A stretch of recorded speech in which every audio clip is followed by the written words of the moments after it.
hindi natin nakikita na personal niya ngayon na kagaya natin kasi lumayo siya sa piling natin. Lumayo siya dahil bumalik na siya kung ano siya. Ano ba si Ama Adan? Siya po, mga kapatid ko, si Ama Adan ay Diyos na makapangyarihan sa lahat. Personal ng makapangyarihang Diyos si Ama Adan. Bumalik siya sa kagangan niya kasi hindi natin siya kinilala noon. Dito pa lang. Ngunit, babalik pa rin siya, babalik sila sa piling natin sapagkat mahal niya tayo, ayaw niya tayong mawala o ayaw niya tayong masira. Kasi mga anak nila tayo. Kaya nagkaroon nandito ang katuwang ito ng Mother and Promise Land. Nandito ang katuwang ito na nagpersonal ang buhay o nagpersonal ulit ang buhay ang Diyos na makapangyarihan sa lahat sa pamamagitan ni Ama Martiniano Managero Tumagan Talos. Diba noon si Ama Adan nagpersonal ang makapangyarihang Diyos sa pamamagitan ni Ama Adan, na si Ama Adan na yan walang nakakilala sa kanila. Sa paglisan, sa paglayo niya ni Ama Adan, sa pamamagitan ng katuwang ito ng Mother and Promise Land, dahil kay Ama Martiniano, bumalik si Ama Martiniano, demonstrasyon ni Ama Adan. Si Ama Martiniano, demonstrasya ni Ama Adan. Ayun po mga kapatid ko. At si Inay Conchita, demonstrasya ni Ina Eva. Na nagkatawang ulit ang buhay at katawan para sa ganon ay sabihin nila ang buong katotohanan tungkol sa nagbigay sa atin ng buhay at ng ating katawan. Ang nagbigay sa atin ng buhay na yan, mga kapatid ko, ang Diyos na makapangyarihan sa lahat na nagkatawang tao, Ama Adan. At Ina Eva na pinatunayan ni Ina Eva. Yun po mga kapatid. At si Ama Martiniano ang demonstra ni Ama Adan at Ina Eva, Inay Conchita ang demonstra ni Ina Eva. Sila ang nagpatuloy na nagsabi ng buong katotohanan mga kapatid ko. Na dito na natin nakilala mismo dito na sa Motherland. Ang kabuuan. Ang part lang, kumbaga sa one whole,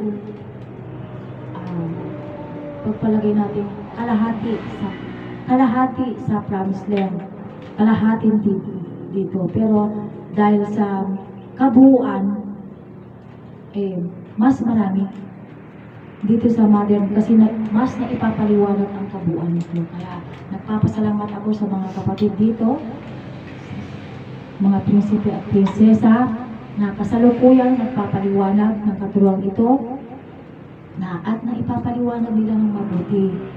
Kasi sila ang mas blessings na nagpapaliwanag na ibinigay na sa kanila ng Diyos ang tunay na katalinuhan nila. At kung makikinig tayong mabuti na mga nakikinig, mga kapatid nila, pare-pareho tayong nating maipapaliwanag ang katuruan ito. Basta nakafocus lang tayo dito, hindi yung magfocus tayo sa ibang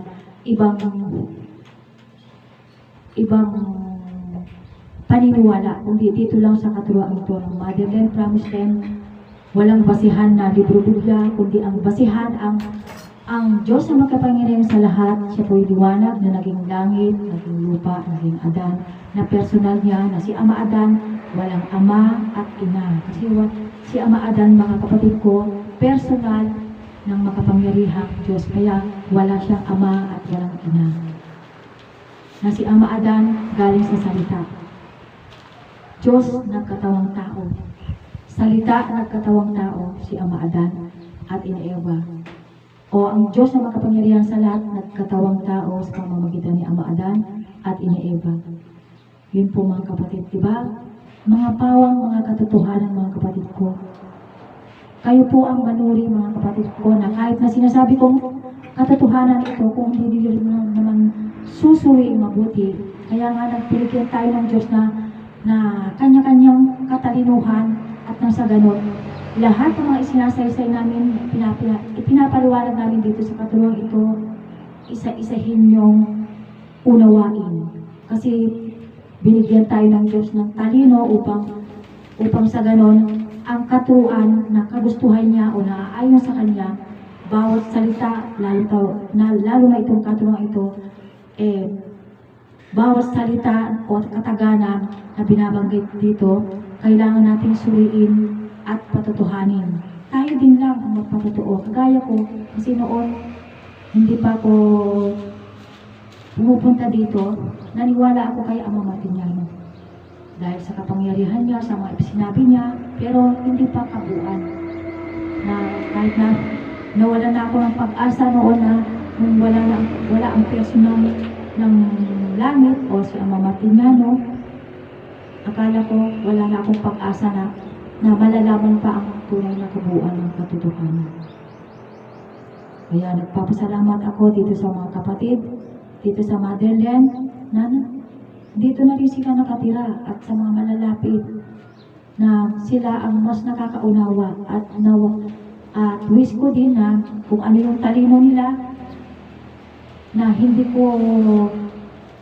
ko nagagampanan noon at sa ngayon kailangan ko din yun na maipaliwanag ng maayos para sa ganon pare-pareho kami matatalino. At sa mga nanonood din, kung mas matalino ko, mas nauunawaan mo, pwede kang pumunta dito at ipaliwanag mo din. Kasi para mas marami tayong makakilala, mas maraming magpapaliwanag. Uy, sasabihin, may bagong magpapaliwanag din. Hindi lang yung noon na nagpapaliwanag noon at ngayon, yung mga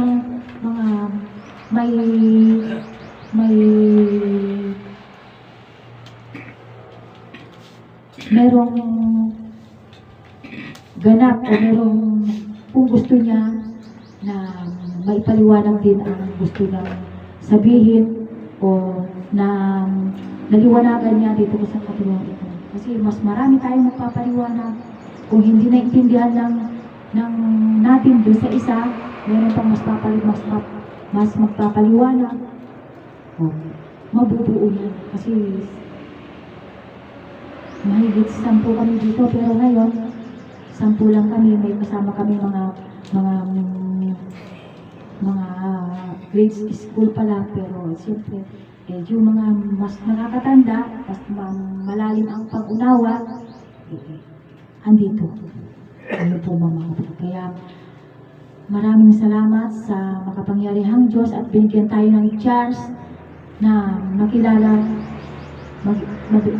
natin ang tunay na bumubuhay sa atin. Na kailanman hindi natin nalaman noon dahil sa libro Biblia na yan. O, ngayon, nandito na ang katuwaan ng Motherland, Promised Land, sa pamamagitan ni Ama Martiniano at Inay Conchita. At dito na buo lahat sa Motherland. Kasi patuloy tayong nagpapaliwanag. Patuloy na nagpapaliwanag ng maayos sa mga kapatid. O di, maraming salamat mga kapatid ko. O maraming salamat Ama Martiniano at Inay Conchita. Kung hindi dahil sa inyo, na personal ang langit at lupa, wala kaming maipapaliwanag dito sa harap na ito. Kasi wala tayong basihan. Wala kaming basihan na ipapaliwanag kung wala sila. Gaya ng Diyos na makapangyarihan sa lahat. Diyos lang na hindi makita. Kasi sa Promised Land, doon, ang Diyos na makapangyarihan sa lahat o ang Diyos ay hindi makita. Ito lang yung buhay na sinasabi na nasa sayo. Na kung hindi ka na tumayo, kung wala kang buhay, ika. Diba yun yung hindi nakikita. pero hindi na nila naipaliwanag nasabi o piniliwanag na ang Diyos ay makita, di ba? Kung hindi nakikita ang Diyos sa pamamagitan ng ating buhay, nakikita ang Diyos, lalo na yung liwanag na makapangyarihan na lumikha ng naging langit, naging lupa, naging Adan. Yun po mga kapatid, at ang lupa at si Adan ay yun ang naging ng Diyos, nagbalinan iti Diyos. Na kung hindi natin kilalanin ng lahat ng mga yun, ang langit, lupa, Adan, at yun ang kilalanin mo ang libro Biblia, sa pag 100% sa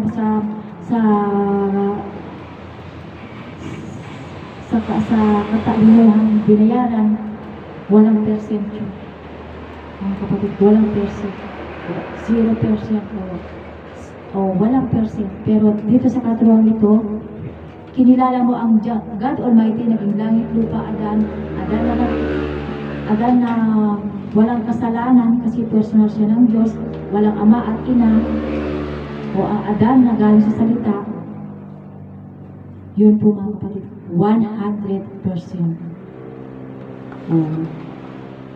Yun po mga kapatid.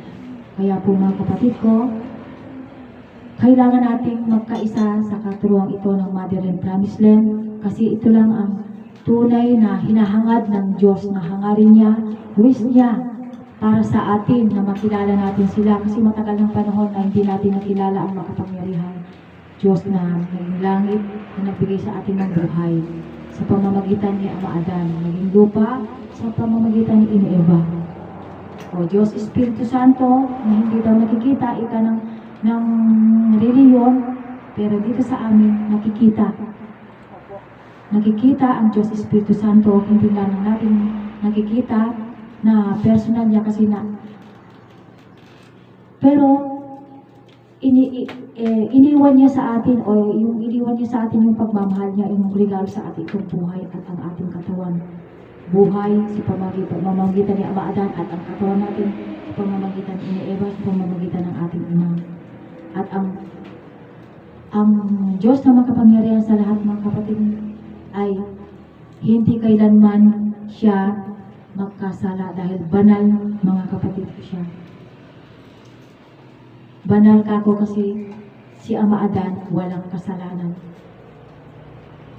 Tayo ang nagkaroon ng kasalanan sa kay Ama Adan at Ina Eva, dahil napaniwala tayo sa libro Biblia. Pero magsaya na ngayon si Ama Adan at Ina Eva, dahil andito na tayo nakaturuan ng Motherland Promised Land, dahil may nagmamahal na sa kanila. Tayo lang ba naman? O kung gusto nyo mga kapatid ko, para makasali kayo sa amin na mga kapatid na anak ng hari at reyna ng sanlibutan, Ama Adan at Ina Eva, o makasali ka din kayo na nasasabing prinsesa at prinsipe. Pero talagang prinsipe at prinsesa din kayo. Pero ayaw niyo kasing tanggapin, o di sa amin na lang. Kasi kami ang tumanggap sa hari at reyna ng buong mundo, Ama Adan at Ina Eva. Kaya kami matatawag na prinsipe at prinsesa nila. Magiging prinsipe at prinsesa na tayo, na wala nang gagawin ito, wala nang tayong trabaho, o wala nang magpapakapagod. Overall na yun na prinsipe at prinsesa tayo, na kasi nandito na sa piling natin si Ama Adan at Ina Eva. O diba, napakasaya na kapiling na natin ang Diyos, nagkatawang tao, Ama Adan at Ina Eva. Kapiling natin sila na maibalik na yung dati noon na nandito si Ama Adan at Ina Eva, na kapiling ang mga anak na walang nagtatrabaho, laging nagpapakasaya lang, nagpamilya. Ganun po mga kapatid ko, di ba? Ayaw nyo ba ng ganon? Gusto nyo yung nagpapakahirap na sa ibang bansa o kahit saan dyan? Ako nga 50 years old na ako ngayon, kaya sabi ko dito na lang ako sa sabi ko, kaya bawas na ang trabaho trabaho na overtime, pero humihingi ako ng tawad sa makapangyarihang Diyos sa aking katawan dahil nasobrahan ko din ng trabaho, kaya andito ako ngayon ay nasobrahan ko din ng salita o pagsigaw kasi dahil sa sobrang kasalanan ng ilang kapatid, siyempre dahil sa pakikisama o di nakisama ako o andito ako may pagkakamaling na gawa ng sobrang trabaho. Yun po, patawarin mo ko, aking katawan at dahil doon, kaya sabi ko, Diyos ko, ayoko nang magpapagod ng todo. Ayoko na todo. Wala namang pagkapirahan doon mga kapatid. Kaya lang, ang effort mo lang, ang katawan mo, ang katawan ko ang ginamit ko para makisama sa mga kapatid. Mga kapatid. Kaya po mga kapatid ko, ingatan natin ang ating katawan o mahalin natin ang katawan sa pamamagitan ng katuwang ito. Makinig kayo dito sa katuwang ito. Sa pamamagitan ng pagmamahal nyo sa katawan nyo, makinig kayo dito sa katuwang ito. Bakit? Kasi makinig kayo sa katuwang ito. Kasi yun ang pagmamahal nyo sa inyong buhay o sa Diyos na nagbigay sa atin ng buhay. At sa katawan na nagbigay sa atin ng nakabuhan ng ating katawan, Ina Eva, sa pamamagitan ng ating ina. Hindi yung sa paghanap ng pera o ano man o kahit ano pa man na sobra hanggat nandito tayo sa katuwang ito, nakikinig tayo sa katuwang ito, yun ay kabawasan ng ating mga ginawang kasalanan. Anong ginawang kasalanan o napaniwala na yung pinaniwalaan natin kasalanan na nagkasala si Ama Adan at Eva. At dahil doon sa pinagkasala natin si Ama Adan at Eva, noon yun, pero ngayon hindi na. Kasi nandito na tayo sa katuwang ito.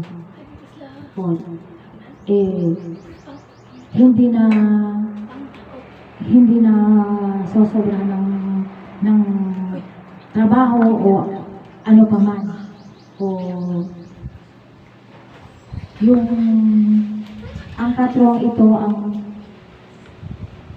ang magsasabi na huwag mo nang gawin yung sobra sa katawan o kilalanin natin ang Diyos na makapangyarihan sa lahat. Siyempre kung makilala natin si Ama Adan at Ina Eva na hindi naman niya sinabi, hindi naman niya itinuro kung na pagtrabahuin niya tayo ng todo-todo. Tayo lang din ang nakagusto niya. Kaya, mga kapatid ko, itong katuwang ito, hindi po ito biro. Katotohanan ako, kasi ito yung unang naalala ko nung unang preaching ko, napapractice pa lang ako. Ito ang unang kong katotohanan na sinasabi. Pawang katotohanan ang sinasabi namin. Kasi kung hindi katotohanan ito mga sinasabi namin mga kapatid ko, gumagawa kami ng kwento. Gusto ba ng Diyos na gagawa ka ng kwento tungkol sa Kanya? Hindi po mga kapatid. Kasi ang mga gumagawa ng kwento o sisiraan mo ang Diyos, yung sinasabi ng ilan ng mga reliyon na sinisira mo ang Diyos ng iba. Sinisira mo ang Diyos. Kasi ang galing ko naman at sisirain ko ang Diyos. Ito ang buhay ko na nabigay sa akin ng buhay ang Diyos. Sisirain ko hindi. Kasi sinasabi mo kasi na hindi Diyos si Jesus. Tapos ngayon, sisiraan mo. Hindi ko sinisiraan mga kapatid ko kasi si Jesus talaga hindi Diyos. Kasi nakapako. Pero si Ama Adan, personal na makapangyarihan si Ama Adan, mga kapatid ko. Siya ang tunay na tao at tunay na Diyos na kailangan nating sambahin, kilalanin at mahalin, mga kapatid ko, sapagkat sa ayaw nyo man o sa hindi, siya ang nabigay sa atin ng buhay at nabuo ang ating katawan sa pamamagitan ni Ina Eva. at ng ating ina. O ayaw nyo? O mas gusto nyo bang tanggapin ang sinasabi diyan sa libro Biblia na si Jesus?